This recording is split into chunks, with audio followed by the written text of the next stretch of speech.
Bienvenue dans cette nouvelle édition de l'Africa Tonight. Au sommaire de l'actualité, la France a célébré ce vendredi le 70e anniversaire du débarquement de Provence. La cérémonie s'est déroulée en présence de 12 chefs d'État africains en mémoire à tous les soldats africains ayant participé à ce débarquement. Changement de cap pour l'École nationale de police en Côte d'Ivoire. Les cours dispensés sont en pleine évolution. Quels sont les apports de ces modifications? Éléments de réponse dans ce journal. Et puis, le Bénin, pays à revenu intermédiaire d'ici 2025. C'est du moins ce que projettent les autorités suite à l'amélioration de plusieurs indicateurs économiques. La France a célébré ce vendredi le 70e anniversaire du débarquement en Provence, une occasion de rendre hommage aux soldats africains ayant participé à la victoire de la France. Cependant, de nombreuses voix s'élèvent pour dénoncer le manque de reconnaissance envers ces derniers, ou du moins une reconnaissance tardive. Explication avec Aminata Diak. Le 70e anniversaire du débarquement de Provence a été célébré ce vendredi à Toulon, dans le Var en France. Une commémoration qui rend hommage également aux combattants d'Afrique subsaharienne qui ont pris part à l'opération. Une reconnaissance que le chef de l'État français François Hollande a tenu à témoigner aux chefs d'État africains et de gouvernements qui ont fait le déplacement. C'était une armée française, mais c'était une armée multicolore. Mais il y avait surtout les soldats de l'armée d'Afrique.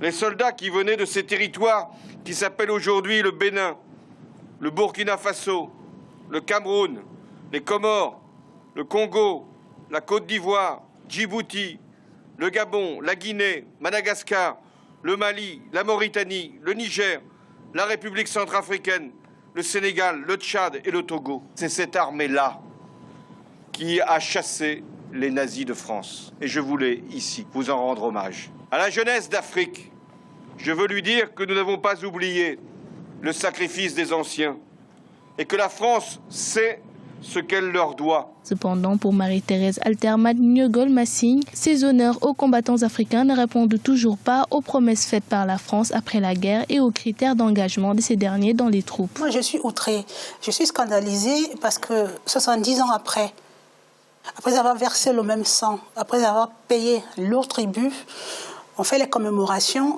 N'oublions quand même pas que c'était une façon aux Africains de montrer que la France était leur patrie et qu'ils avaient des promesses et ils comptaient beaucoup sur ces promesses. Peut mieux faire 70 ans après, je veux dire, et après ça, qu'est-ce qui va se passer? À la fin de la Seconde Guerre mondiale, l'Afrique n'avait pas seulement perdu des hommes. Le continent a également subi des conséquences économiques considérables, notamment avec l'instauration de l'impôt de guerre par la France et la participation des colonies au redressement économique de l'Hexagone. Autre anniversaire, celui de la République du Congo, qui a célébré ce vendredi également le 54e anniversaire de son accession à l'indépendance. Plusieurs chefs d'État africains, dont Boni Yayi du Bénin, Idriss Déby Itno du Tchad ou encore Faure Gnassingbé du Togo ont pris part aux festivités.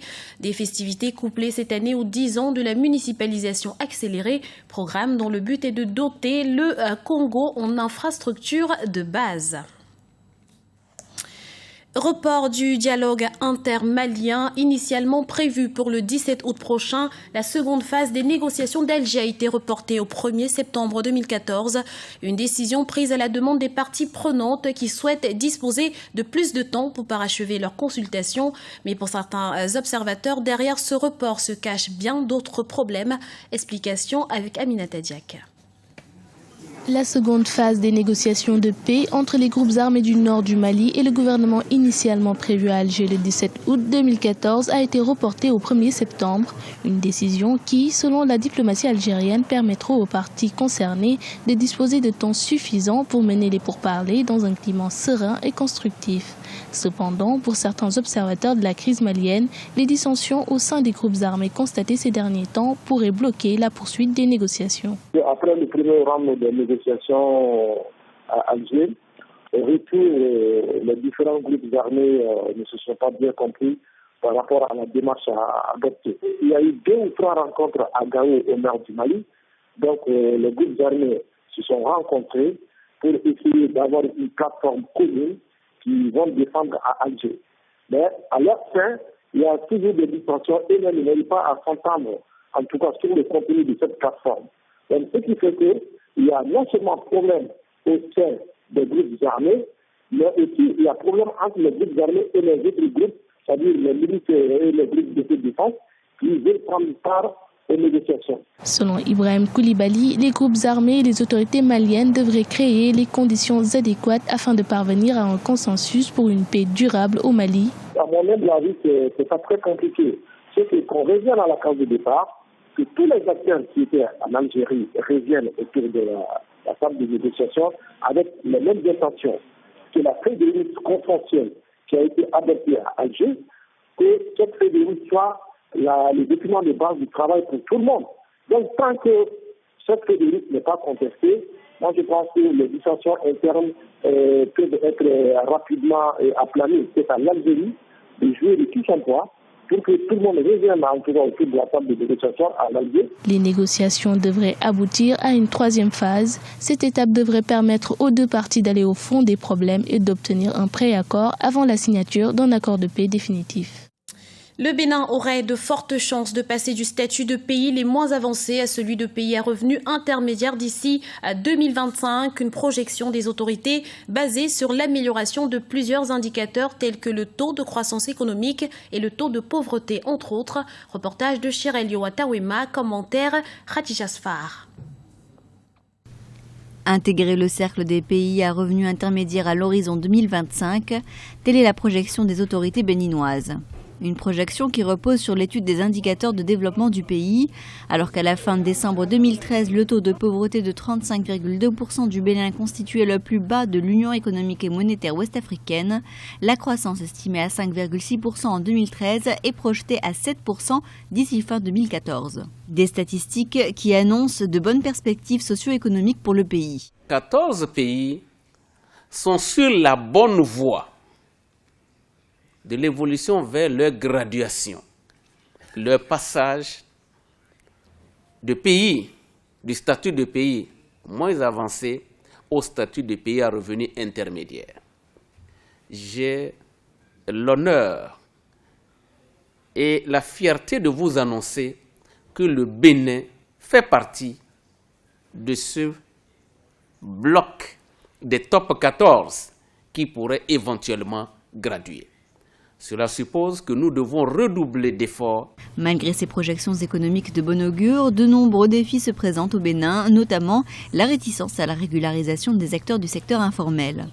Ce secteur, qui représente près de 67% du PIB, ne contribue pas aux recettes fiscales de l'État. D'autre part, le maintien de la stabilité de la croissance économique constitue un facteur essentiel de développement. Il est reconnu et dit dans tous les rapports au Bénin qu'en dessous de 7% de croissance par an, on ne peut pas espérer réduire significativement la pauvreté. Il est du devoir des scientifiques de rappeler que le verre est encore à moitié vide et cela nécessite donc beaucoup d'efforts. Comme avancée notable, il faut mentionner l'allègement des conditions de régularisation des entreprises à travers la mise en place d'un guichet unique et l'instauration du statut de l'entrepreneuriat au Bénin. Le développement du partenariat public-privé, la diversification des secteurs d'activité porteurs comme l'agriculture et le tourisme constituent des éléments fondamentaux pour atteindre cette prospérité tant convoitée. En Côte d'Ivoire, la police nationale veut changer de visage. Protection des populations et lutte contre le racket sont les chevaux de bataille des autorités. À cet effet, plusieurs réformes ont été engagées. Voyez ce reportage d'Olivier Conan, notre correspondant en Côte d'Ivoire. Restaurer la police nationale, redorer son image par la formation d'un personnel de qualité, c'est l'ambition de l'École nationale de police de Côte d'Ivoire. Au menu des cours dispensés, les techniques de maintien d'ordre, d'enquête policière et de procédure. L'accent est également mis sur le droit humanitaire et surtout la protection des droits de l'homme. Les futurs policiers ne doivent pas utiliser la force de la loi pour violer les droits des citoyens. Les réformes pédagogiques associées à la morale et à l'éthique permettront notamment de lutter contre le racket qui constitue un fléau pour le pays. Les nouvelles autorités qui sont là ont vraiment axé les efforts sur la moralisation du corps et les flux sont en train de payer. Vous voyez de moins en moins de barrages dans la ville et de plus en plus les policiers deviennent vertueux. Et nous sommes en train véritablement de mettre tout en œuvre pour que désormais les élèves qui vont sortir de cette école soient vraiment de qualité et comprennent qu'ils ont un rôle de régulateur social à jouer et qu'ils doivent être avant tout de bons citoyens s'ils veulent être de bons policiers. Les 1200 élèves officiers de police partagent la nouvelle vision de l'établissement. Ils promettent être des agents exemplaires une fois sur le terrain. La police doit montrer un nouveau visage.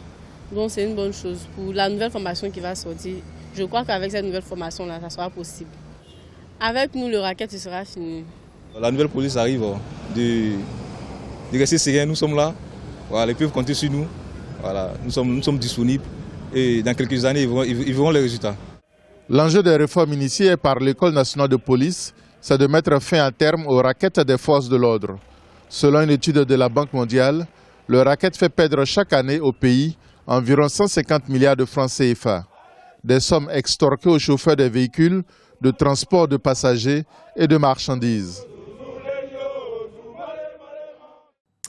C'était le journal de la rédaction. Nous vous remercions pour votre fidélité. Retrouvez dans un instant une nouvelle édition de l'Africa Tonight sur Africa 24.